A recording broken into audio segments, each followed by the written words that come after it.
اے یہودا اور یروشلم کے باشندوں میری سنو، خداوند اپنے خدا پر ایمان رکھو تو تم قائم کیے جاؤ گے۔ یہ آپ کے لیے اور میرے لیے سچ ہے، خداوند اپنے خدا پر ایمان رکھو تو تم قائم کیے جاؤ گے۔ اس کے نبیوں کا یقین کرو تو تم قائم ہوگے۔ اور جب اس نے قوم سے مشورہ کر لیا تو ان لوگوں کو مقرر کیا جو لشکر کے آگے آگے چلتے ہوئے خداوند کے لیے گائیں اور حسن تقدس کے ساتھ اس کی حمد کریں اور کہیں کہ خداوند کی شکر گزاری کرو کیونکہ اس کی رحمت ابدی ہے۔ تو آپ کو دکھ گیا ہے، وہ جنگ میں گرین بیرٹ یا نیوی سیلز کو نہیں بھیجتے ہیں، وہ حمد کرنے والوں کو بھیجتے ہیں، اور وہ خدا کی حمد کر رہے ہیں، خدا کا شکر ادا کر رہے ہیں، وہ اس کی رحمت کے لیے بول رہے ہیں۔ لفظی طور پر ایک بار پھر یہ اس کی محبت کا عہد ہے جو ہمیشہ قائم رہے گا۔ جب وہ گانے اور حمد کرنے لگے تو خدا نے بنی عمون اور مواب اور کوہ شیری کے باشندوں پر جو یہودا پر چڑھے آ رہے تھے کمین والوں کو ہٹا دیا، سو وہ مر گئے۔ آپ دیکھتے ہیں کہ وہ حمد کرنے لگے، وہ شکر ادا کرنے لگے، اور خدا ان کے لیے دشمن کو شکست دیتا ہے، ان کے دشمنوں کو شکست ملی۔ میں جانتا ہوں کہ یہ ایک تصویر ہے جو خدا آپ کے لیے اور میرے لیے کرنا چاہتا ہے۔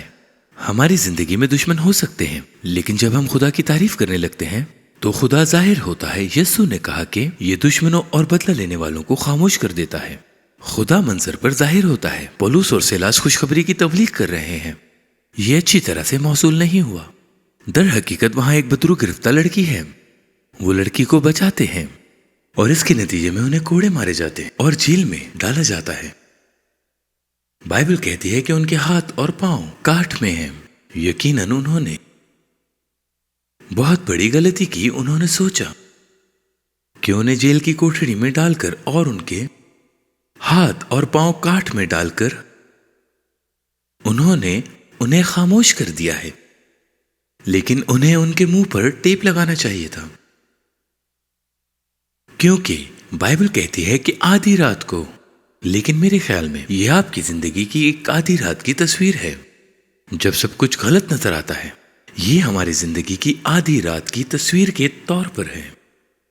آدھی رات کے قریب پولس اور سیلاس دعا کر رہے اور خدا کی حمد کے گیت گا رہے تھے، اور قیدی سن رہے تھے کہ یکایک بڑا بھونچال آیا، یہاں تک کہ قید خانے کی نیو ہل گئی، اور اسی دم سب دروازے کھل گئے اور سب کی بیڑیاں کھل پڑی۔ آپ خدا کی حمد کرنا شروع کر دیتے ہیں، آپ شکر گزاری شروع کر دیتے ہیں، اور اس کے نتیجے میں کیا ہوتا ہے؟ لوگ چھٹ جاتے ہیں، آپ آزاد ہو جاتے ہیں، یہاں تک کہ آپ کے آس پاس کے لوگ بھی آزاد ہو سکتے ہیں۔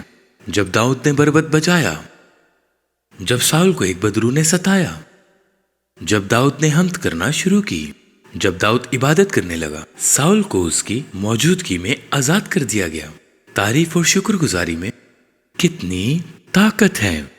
مرکز کی انجیل میں لکھا ہے، پھر اس نے لوگوں کو حکم دیا، یہ یسوع ہے، وہ لوگوں کی منادی کر رہا ہے، اس نے لوگوں کو حکم دیا کہ زمین پر بیٹھ جائیں، اور اس نے وہ 7 روٹیاں لی اور شکر کر کے توڑی اور اپنے شاگردوں کو دیتا گیا کہ ان کے آگے رکھیں، اور انہوں نے لوگوں کے آگے رکھ دی۔ چنانچہ یسوع لفظی طور پر 2 لوگوں کا کھانا لیتا ہے، شکر کرتا ہے اور لوگوں کے سامنے رکھتا ہے۔ وہ کیا کرتا ہے؟ وہ شکر کرتا ہے۔ یہ اس کی تصویر ہے لفظی طور پر جو آپ کو اور مجھے کرنا چاہیے۔ جب آپ اور میرے پاس کھانے کے لیے کچھ ہو، ہمیں شکر ادا کرنا چاہیے۔ لکھا ہے 1 تموتھیوس 4 باب، یہ لوگ بیاہ کرنے سے منع کریں گے، یہ کرنا غلط کام ہے، یہ لوگ بیاہ کرنے سے منع کریں گے اور ان کھانوں سے پرہیز کرنے کا حکم دیں گے جنہیں خدا نے اس لیے پیدا کیا کہ ایماندار اور حق کے پہچاننے والے انہیں شکر گزاری کے ساتھ کھائیں، کیونکہ خدا کی پیدا کی ہوئی ہر چیز اچھی ہے اور کوئی چیز انکار کے لائق نہیں بشرطے شکر گزاری کے ساتھ کھائی جائے، اس لیے کہ خدا کے کلام اور دعا سے پاک ہو جاتی ہے۔ ٹھیک ہے، اس لیے جب آپ کھانا کھانے لگتے ہیں اور آپ اس کھانے کے لیے خدا کی شکر گزاری کرتے ہیں تو یہ اس کھانے کو پاک کرتا ہے۔ آپ لوگ جانتے ہیں کہ ہمارے کھانے میں کیڑے ماردوات اور ہر قسم کے جراثیم ہوتے ہیں، ٹھیک ہے، لیکن جب آپ شکر ادا کرتے ہیں تو یہ اسے پاک کر دیتا ہے، یہ اسے صاف کر دیتا ہے۔ میں یہ کہانی جلد ہی سناؤں گا، لیکن میں آپ کو بس اتنا بتاؤں گا کہ جب وہ آپ کو کھانا دیتا ہے، مجھے یاد ہے کہ میں ایک دفعہ گاؤں میں ایک پادری کے ساتھ تھا اور وہ ہمیں کھانے کے لیے ایک طرف لے گئے، اور میرا مطلب ہے وہ جگہ ڈھکی ہوئی تھی، آپ چھت کو دیکھ نہیں سکتے تھے، وہ مکھیوں سے ڈھکی ہوئی تھی، وہاں ان گنت مکھیاں تھیں، اور وہ ہمارے لیے کافی اور روٹی لاتی ہے، اور انہوں نے روٹی ہمارے سامنے رکھ دی، اور آپ کو یہ کہنا پڑتا تھا کہ کیا یہ سفید روٹی تھی یا براؤن روٹی تھی، کیونکہ وہ روٹیاں ڈھکی ہوئی تھی۔ اور میں خدا کا شکر ادا کر رہا تھا کہ جب میں شکر گزاری کے ساتھ اسے حاصل کرتا ہوں تو میں کوئی بھی مہلک چیز کھا سکتا ہوں اور مجھے کوئی بھی نقصان نہیں ہوگا۔ لیکن جب ہم شکر گزاری کرتے ہیں تو یہ پاک ہو جاتا ہے۔ اب یسایہ 61 میں لکھا ہے، خداوند خدا کی روح مجھ پر ہے۔ اب یہ سچ ہے، یسوع لوکا کی انجیل کے 4 باب میں اس بات کا حوالہ دیتا ہے، لیکن وہی مسا کلیسیا پر ہوگا، کیونکہ اس نے مجھے مسا کیا تاکہ حلیموں کو خوشخبری سناؤں، اس نے مجھے بھیجا کہ شکستہ دلوں کو تسلی دوں، قیدیوں کے لیے رہائی اور اسیروں کے لیے آزادی کا اعلان کروں، تاکہ خداوند کے سال قبول کا اور اپنے خدا کے انتقام کے روز کا اشتہار دوں، اور سب غمگینوں کو دلاسا دوں، صہیون کے غمزدوں کے لیے یہ مقرر کر دوں کہ ان کو راکھ کے بدلے سہارا اور ماتم کی جگہ خوشی کا روغن اور اداسی کے بدلے ستائش کا ہلت بخشوں۔ اداسی وہ لفظ ہے جس کا مطلب ہے افسردگی۔ ہاں، وہ ہمیں بتاتے ہیں کہ کسی بھی وقت تقریباً 1/3 امریکی افسردگی کی حالت میں ہوتے ہیں۔ اب بائبل کہتی ہے کہ آپ بدلہ کر سکتے ہیں، آپ افسردہ رہ سکتے ہیں، یا آپ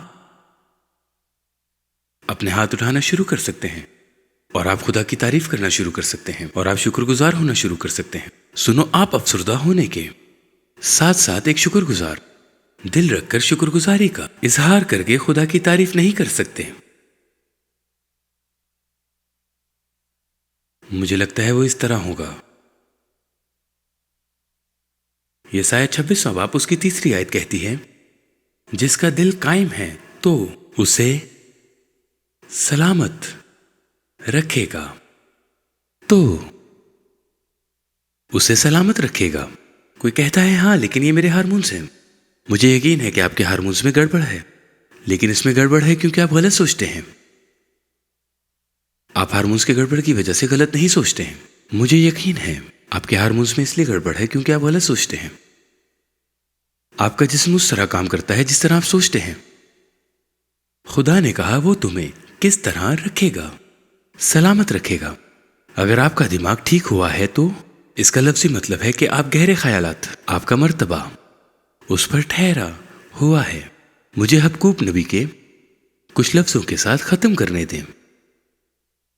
ویسے مجھے وہ نام پسند نہیں ہے۔ کیا آپ کو ہے حبقوق؟